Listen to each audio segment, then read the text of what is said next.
Yang pertama-tama saya juga mengucapkan terima kasih atas kesempatan untuk sharing knowledge ya. Kira-kira pada saat waktu saya masih kecil sebetulnya cerita gempa itu hanya seperti cerita dongeng, jadi mirip kesannya yang ditangkap Pak Boalam. Kemudian nanti kita coba share bahwa returning time gempa itu kira-kira untuk Jawa sampai Sumatera kira-kira di atas 200 tahunan.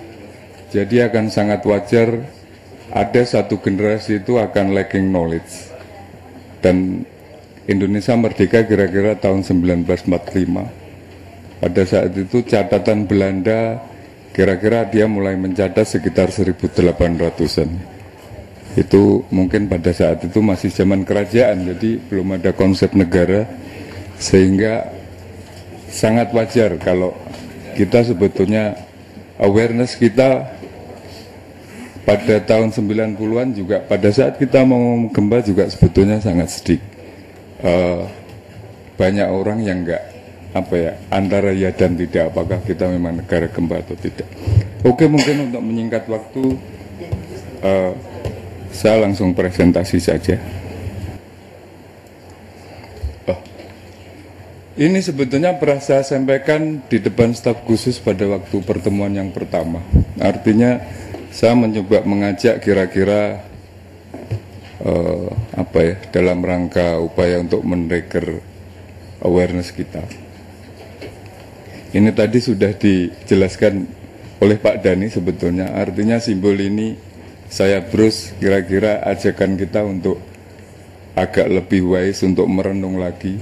Kira-kira dengan hentakan beberapa goyangan yang cukup besar, ke depan kita mau apa, ya kan? Artinya apakah masalah ini hanya kita state sebagai bencana semata?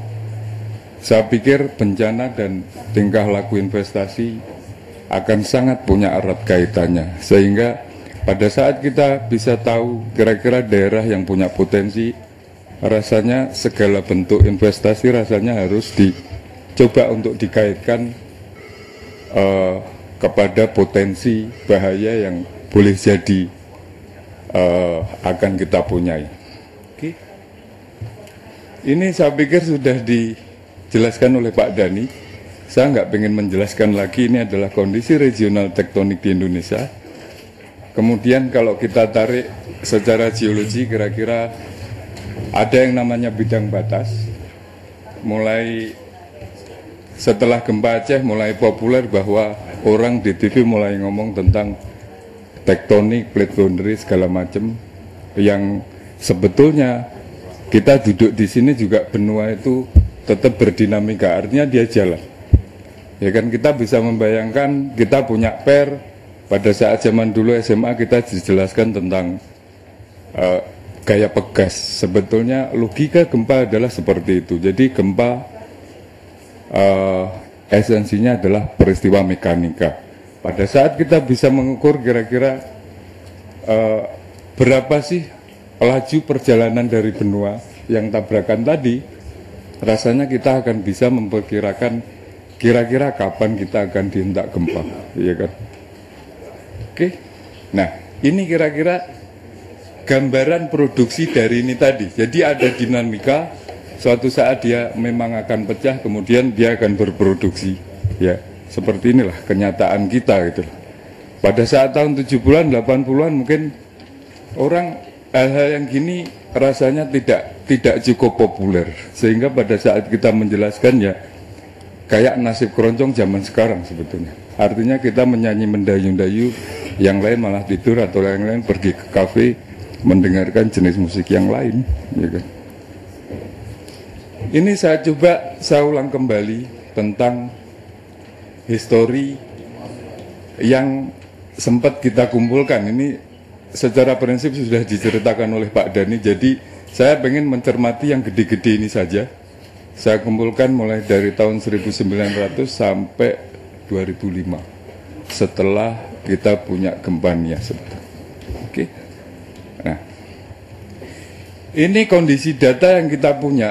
Jadi kita mencatat data itu kira-kira BMG lahir tahun 1962, ya kan? Kira-kira bertepatan setelah itu saya lahir. Jadi ya nasib saya mirip BMG. Mudah-mudahan mirip BMG sekarang. Ya. Artinya catatan yang kita punya mungkin boleh jadi agak cukup lumayan bagus. Artinya pada saat itu berdiri tidak langsung kita bisa mencatat lebih bagus. Artinya yang bagus kira-kira mulai tahun 64 sampai tahun 2000 waktu itu yang saya punya. Oke kan? Nah, saya mencoba kira-kira tahun 2000 saya pernah ketemu profesornya Pak Dhani, Profesor Sih. Saya ngobrol waktu itu ada peringatan 5 tahun gempa Kobe sebetulnya. Jadi waktu itu kita duduk sambil ngopi. Kamu dari mana? Saya dari Indonesia.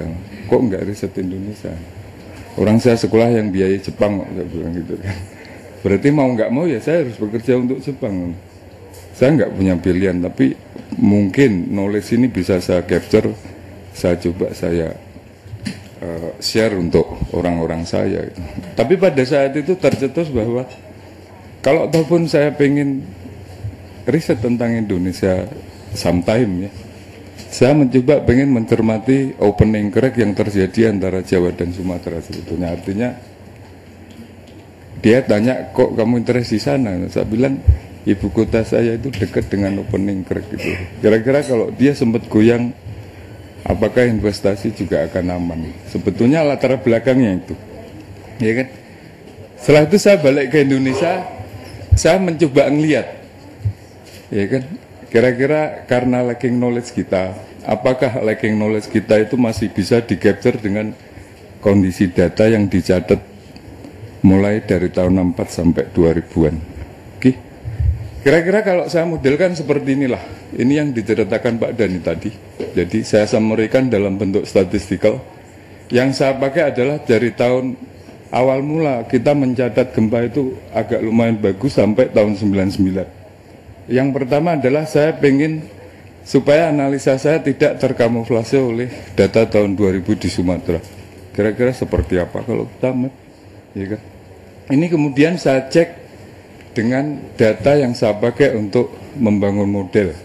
Ya, jadi cara berpikirnya seorang ilmuwan kan gitu. Saya mencoba membangun, kemudian saya bertanya kembali, apakah yang saya perbuat itu cukup masuk akal atau tidak sebetulnya. Akhirnya fairness saya pikir sangat penting, apakah ini masuk akal, bisa saya percaya atau tidak. Nah, setelah itu saya mencoba mengeplot kira-kira 64 tahun seperti yang diceritakan Pak Dhani tadi. Jadi dari angka statistik pun juga akan tergambar bahwa plate yang berjalan lebih cepat akan banyak memproduksi gempa, ya kan, dibandingkan plate yang berjalan lebih lambat. Artinya kita bisa berhitung sebetulnya, ya kan. Ini periodenya ya rada sedang-sedang, ya kan, dibandingkan daerah Indonesia Timur, ya kan. Cuman yang menarik untuk kita perhatikan, setelah ini saya geser dari tahun 65 sampai tahun 1995. Pada saat itu saya mulai berkenalan secara langsung dengan tsunami di Jawa Timur sebetulnya. Artinya ada tren bahwa dari sini tadi dia ngarah ke barat. Apa memang iya? Pertanyaan saya waktu itu seperti itu. Jadi saya mencoba mengulik data ini kira-kira tahun 2002 akhir, ya kan. Dia punya tren ke arah barat. Berarti kalau ke arah barat hampir sekian puluh persen, mungkin 75% penumpukan penduduk di Indonesia ada di arah barat, ya kan. Berarti kalau memang iya, artinya sometime kita akan mungkin seperti yang digambarkan sama Pak Dipo Alam tadi. Akhirnya mungkin equal dengan war, dengan perang sebetulnya.